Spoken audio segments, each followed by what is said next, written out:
So. Um, yeah. So I think the way I want to do this is I'm not going to set myself an upload schedule or even really plan out the videos. But what I want to do is when I run into a piece of knowledge or something comes to mind, uh, or different things in my mind sort of connect. Essentially, when something resonates with me, and I'm like, this is important, or this could be useful for someone, or useful for myself to express. Because don't get me wrong, a lot of this is because it benefits me as well, and I can just fucking offload.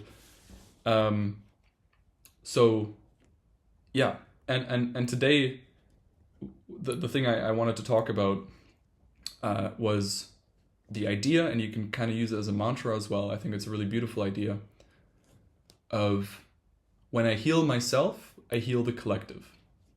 When I heal myself, I heal the collective.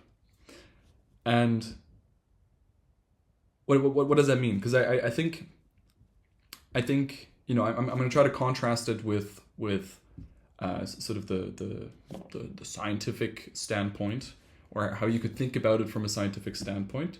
Because again, a lot of these spiritual ideas have, it's essentially the way I now look at reality is a kind of two-sided coin. Well, okay, good luck having a one-sided coin, but a coin with that has two sides. Where one side is sort of the image of what the dynamics in consciousness looks like, right? And that's what we call the physical world. And the other side is the immaterial. It's sort of, the dynamics of consciousness that, parts of which we can feel the immaterial, right? That's what we're privy to. But there's also, if you can kind of think of this two-sided coin as sort of happening right here. Out here is the image. Okay. This is not a perfect analogy to the two-sided coin, but physical, immaterial, right? And then everything in the physical as well, like another person, they look physical from the outside, but they also have an immaterial on their inside. And you could say, this Rubik's Cube looks physical, but there's a certain dynamic in consciousness, sort of, watch the previous video, running on the perspective that sort of the foundation, or what the physical world emerges from, is a dynamic of consciousness that in a hard to describe way, sort of on the flip side of this image, sort of what this manifests out of, or if you can think of your visual field as sort of a two-dimensional experience, where this came from has a certain structure in consciousness.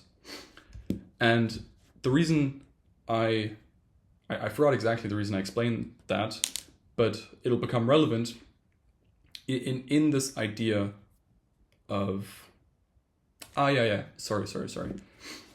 From the scientific standpoint, this idea of, okay, let's say from the current scientific standpoint, this idea of healing yourself, healing the collective, makes limited amount of sense, right? Because your immaterialness, your consciousness is here, and the collective is out there, right? And you're separated by space and time. So the largest extent to which healing yourself can heal the collective is through interactions, right? Which is absolutely valid. And that's, a big part of what I wanted to mention as well. So let's start there. From experience that when you are not your best self, let's say you're grumpy as fuck, when you interact with someone, that's gonna, depending on who they are, but that could very easily, if they're also someone who's prone to being grumpy, that's gonna bring up grump in them too. Or if it's a very kind person, they might try to help you, but it has a certain negative impact on them because it takes energy out of them to sort of give that to you. And they might do that out of love, and that's all great. But, you know, if you can think about yourself as being a vessel or cup, right? You've got energy. When you're drained, when you're depleted, when you're filled with negative emotions, your cup is quite empty. And then our tendency is to try to fill it up from the outside. And if we become quite needy, or if we have some, you know, narcissistic tendencies, which we all do, we're not healing the collective if we're taking and taking and taking, right? So the idea is that we all have to take responsibility to fill up our own cup, and then we can be our best selves, and then we can smile at our friends and family and fucking strangers, and having those physical interactions of, you know, seeing someone smile on the road, at least for me, that brings me some joy, right?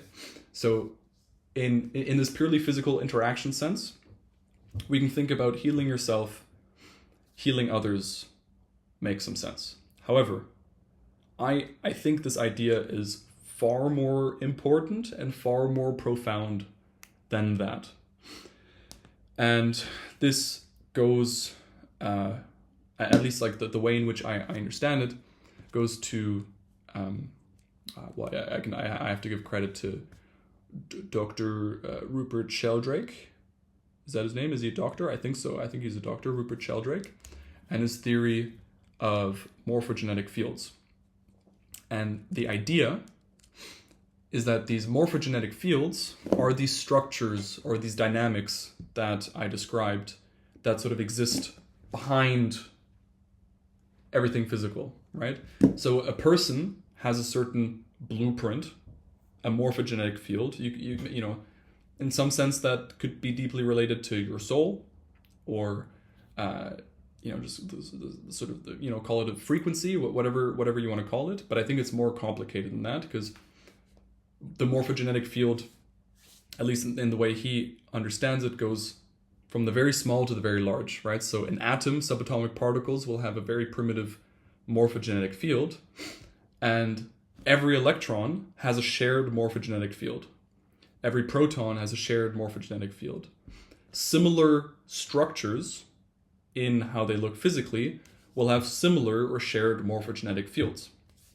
So, yeah, I'm not going to go into too much detail about morphogenetic fields specifically, because I need to finish reading the book anyways. So I'd be talking out of my ass mostly. But the general concept is really important, and it's the idea that as these morphogenetic fields evolve, and again they evolve, sort of like the way things evolve is through the physical, through this illusion of separation, right? So as we heal, or as certain things learn or change, let me give you an example from the book that can kind of point out the power in understanding this. And again, big caveat, I've not looked into the study myself, right? So this is just straight from his book, but this is one of many studies that he has mentioned and has yet to mention in the book. But it spoke about an experiment where there were a set of rats or mice that were trained to solve a certain maze. And you can imagine, like, through the process of you know, learning how to do this maze, their brains adapt, right? But also their morphogenetic fields, sort of in synchrony with that, also changes, right? So learned behavior, these patterns or habits in the most general sense, have these imprints in the morphogenetic field. From a scientific standpoint, now biologically similar mice, so these mice, not descendants from the mice, but sort of horizontal relatives of these mice or rats or whatever they were, that were not in contact with this first group of mice. They did not ever see this maze. They did not learn how to solve this maze.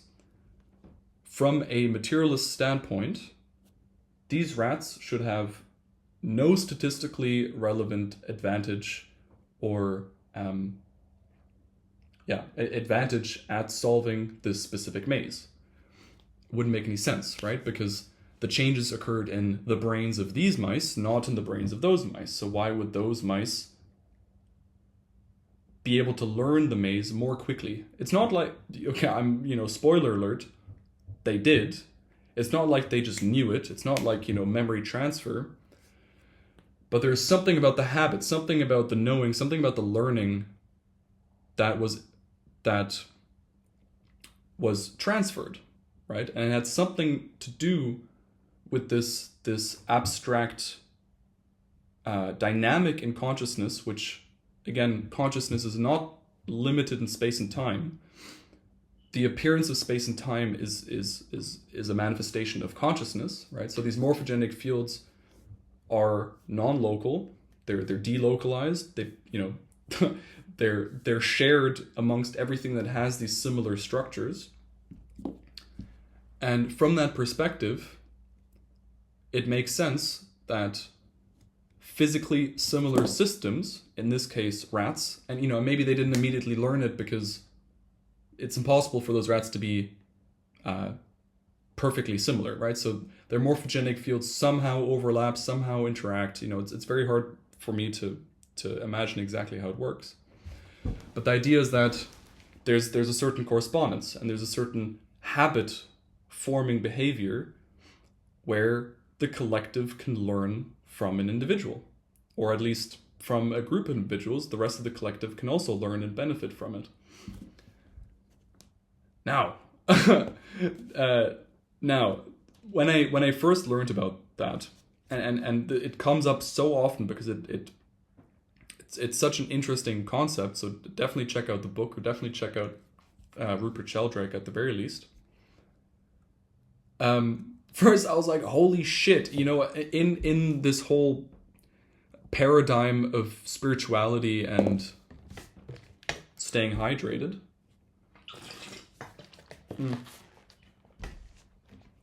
In this whole paradigm of spirituality, there's healers and there's seekers, and we do all this stuff, and I, for example, have, like, for me personally, I have this desire to share these ideas to help other people, hopefully.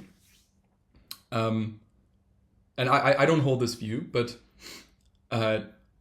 there's a certain sentiment to monks, quote unquote, rejecting life, rejecting the physical world. Monks or yogis, or there are all sorts of traditions of people who reject the physical and stereotypically will go into a mountain and meditate there for the next 40 years, right?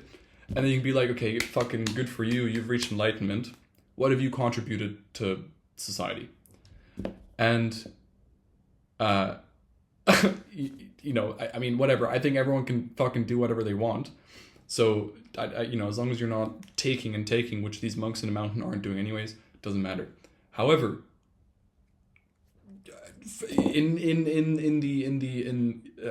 in light of morphogenetic fields, which our collective unconscious would have, or has a lot of overlapping morphogenetic fields,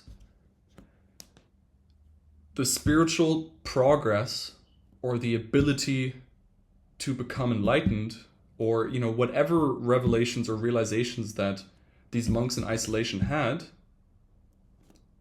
sort of brought that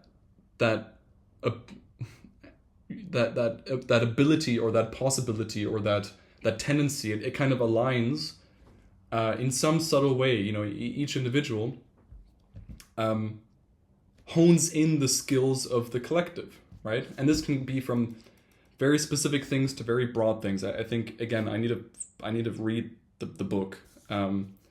But as far as I understand it, it applies on all scales, from the atomic to the habits of crystal growth, to sort of the habits which define the morphology of biological, or any kind of biological beings. DNA has certain instructions, but this is not proof of the contrary, but DNA, as far as we understand, has no information. Like, there's no way, like, we don't understand how DNA could account for spatial growth, so to say, right? It's got information about what the cells do and can do, but how the cells sort of communicate and have this like interconnected understanding of where what is and how to grow in animals that can regrow entire limbs. There's so much interesting stuff. Like, there are these flatworms, which maybe put in the comments if you know what they're called, who can regenerate not just parts of their body, but can regenerate their brain, right? And you would think that maybe these memories would be stored in the brain or so, but no, you can cut the brain off and it'll grow a new brain, and it'll still be able to solve, it's a worm, but these simple tasks, or these simple mazes, even though the brain was removed and it regrew. So this information needs to be stored somewhere. Another example was, I don't think this was mentioned in the book, but another example is this phenomena, which you can explain through psychological means. Again, maybe that psychological mean, is just sort of the physical image of what's actually happening in the morphogenetic fields.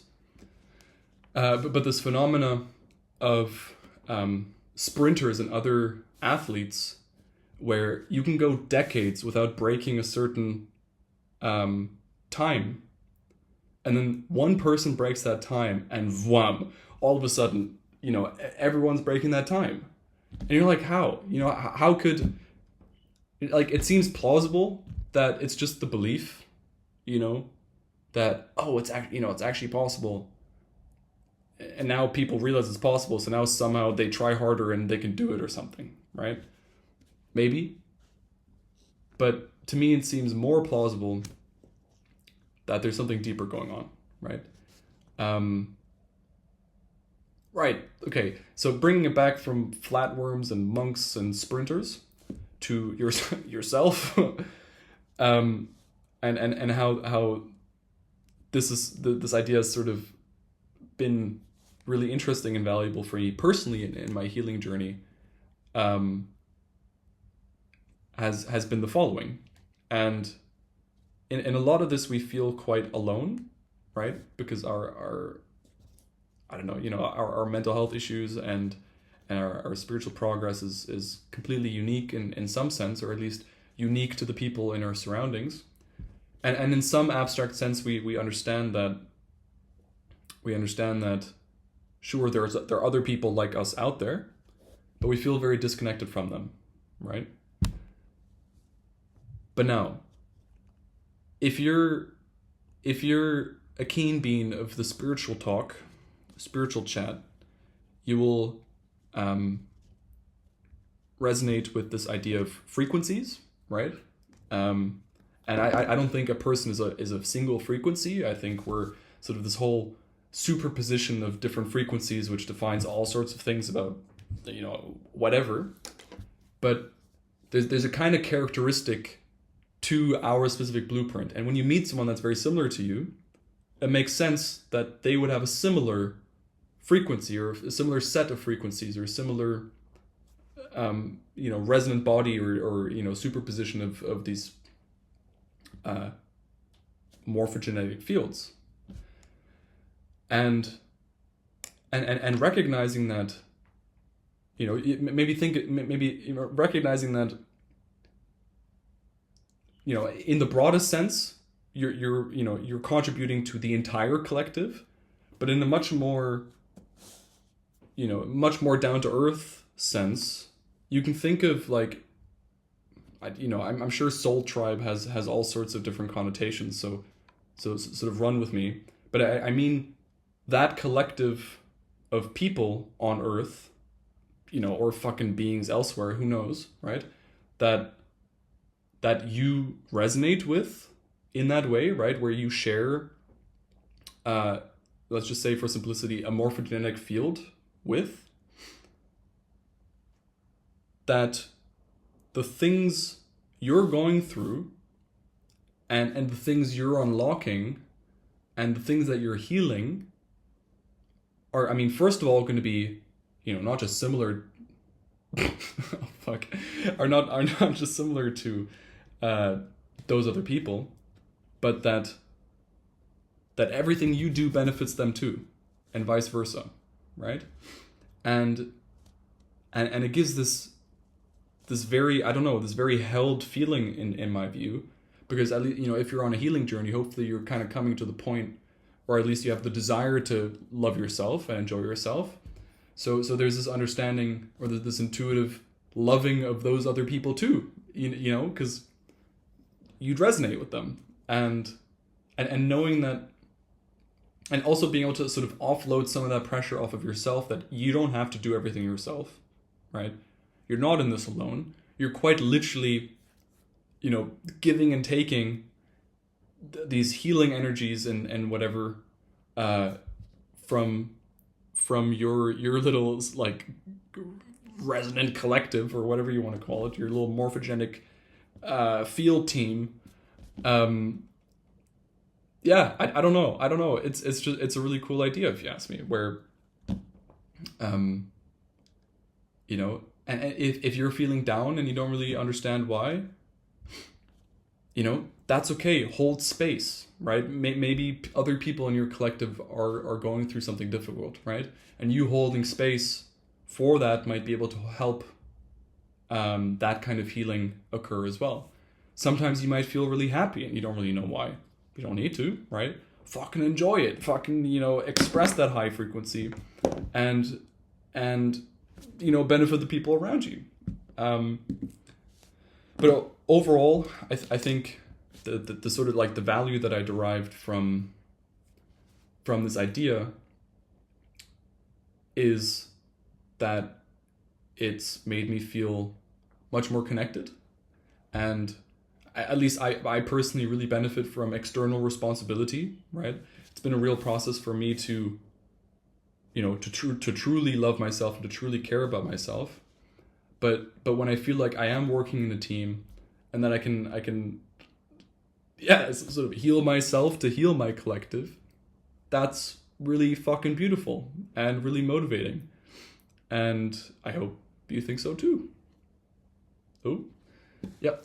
So, anywho, I'm going to stop ranting now. My throat hurts. With peace and love, like the video if you've enjoyed. Pop a comment down below. As I mentioned in the last video, if anyone wants to have a chat about anything, comment. I'm really down to have people hop on if they're serious about it, and then we can discuss anything ranging from science to spirituality to meditation to esoteric ideas to, I don't know. I don't really do like football. We can talk about basketball. You get the point. Okay.